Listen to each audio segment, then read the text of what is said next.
Hi friends, so this week we are going to be doing lesson 50 for Reading Horizons, and we're going to be learning about phonetic skill number 5 this week. So before we start learning about phonetic skill number 5, it's important for us to review all of the other 4 phonetic skills. So behind me I have sort of like a cheat sheet, a fast little review of all of those skills. So for phonetic skill number 1, if we have one vowel and it's followed by one guardian consonant, the vowel sound is going to be short. So we have a 3-letter word here, can. We have one vowel and it's followed by a guardian consonant, only one though, and so our vowel sound is short. Same thing for this word. It's 3 letters, the vowel is followed by one guardian consonant, so this vowel sound is short. For phonetic skill number 2, we learned that one vowel plus 2 guardian consonants at the end still means that we have a short vowel sound. So this word has 2 guardian consonants at the end, and that means that they protect this vowel sound and it stays short. Same thing with this word. We have 2 guardian consonants at the end, and so our vowel sound is short. In phonetic skill number 3, we learned that when we have one vowel standing alone, meaning we don't have any guardian consonants after it, that our vowel sound is going to be long. We're going to have a long vowel sound. So our word is go and we.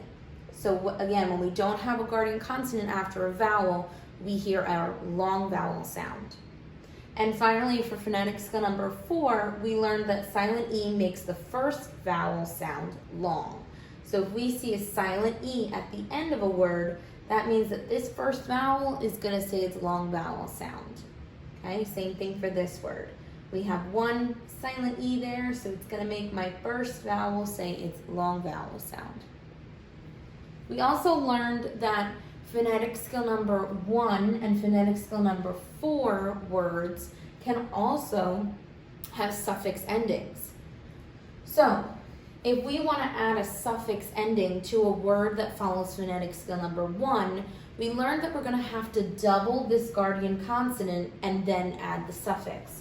So if I wanted to say that I canned, I'm going to have to erase my word. I'm going to keep the base word the same, but I have to add another N, and then I add my suffix ending. And again, when we add suffixes, we don't need to mark anything else. We just mark the suffix. If I wanted to say that I will be batting in the next baseball game, then we need to keep the base word the same, but double this consonant and then add our suffix ending, ing, and we only have to underline the ing. The same thing is true for our phonetic skill number 4 words, but this time we have to erase our silent E. So if I want to say I am smiling, we'll erase my word here so that I can write it. I'm going to erase my silent E. We're going to get rid of my silent E, and I'm going to add ing. That ing now takes over the silent E's job, so I don't need a silent E there anymore. And again, we don't need to mark anything else, just underline that suffix ending. So, in a word that follows phonetic skill number 4, 2 vowels are separated by a consonant, as in the words hope and ride. So hope and ride. 2 vowels, the O and the E, the I and the E, they're separated by one consonant, the P and the D. In this lesson, you'll learn about words that have 2 vowels that are not separated by a consonant. These vowels are right next to each other. So in phonetic skill number 5, the vowels are adjacent. It's a new word for today, adjacent. So before we begin, let's learn our new word. This is the word adjacent. And adjacent means next to each other. So let me show you an example of something that's adjacent. So here are two colored pencils. These colored pencils are adjacent, meaning that they're next to each other. If I were to move this red pencil over here, that would mean that these pencils are not adjacent anymore. They're not next to each other.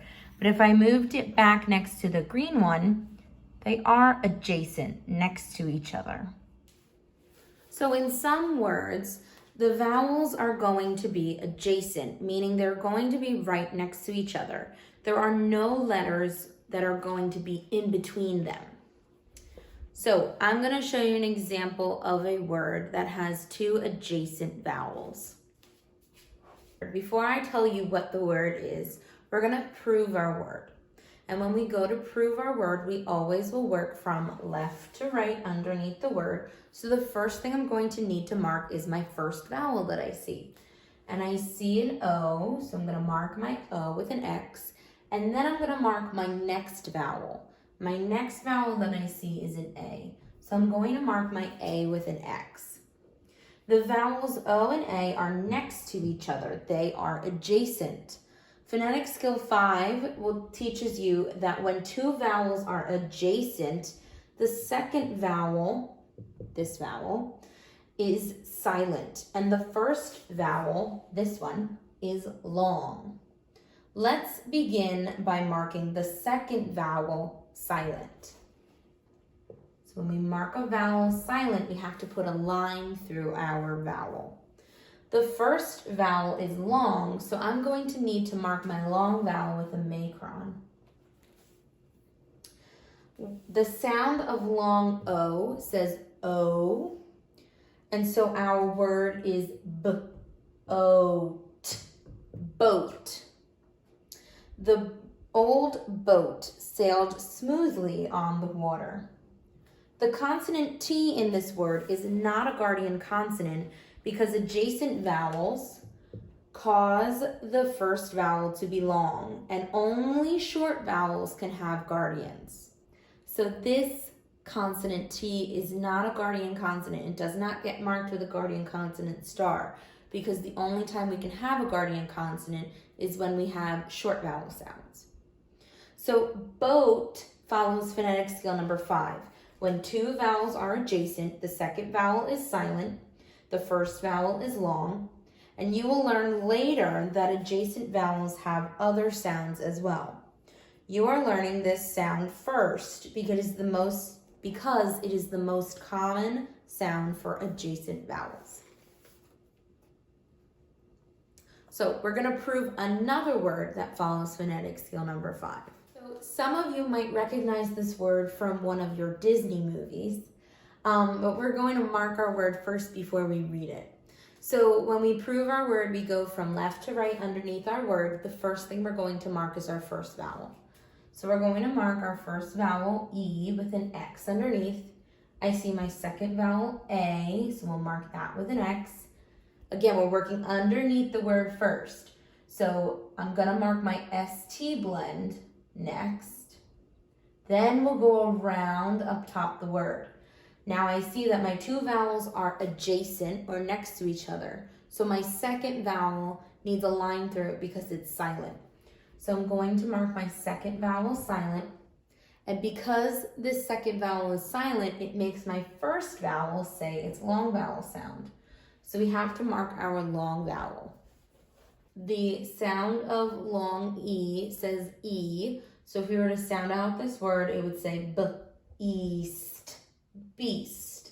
My favorite Disney movie is Beauty and the Beast. So the consonants ST, are they guardian consonants or no? No, ST can't be guardian consonants because the vowels here are adjacent, and that means that they make a long vowel sound. So these two consonants here cannot be guardian consonants because there's no short vowel sound in my word.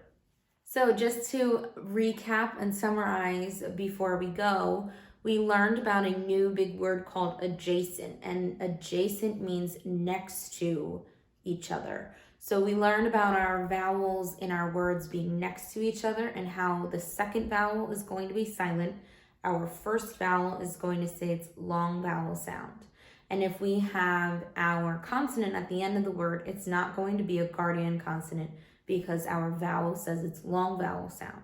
The rest of this week, we're going to be practicing and learning some other ways that we can have our vowels adjacent. So stay tuned for that video.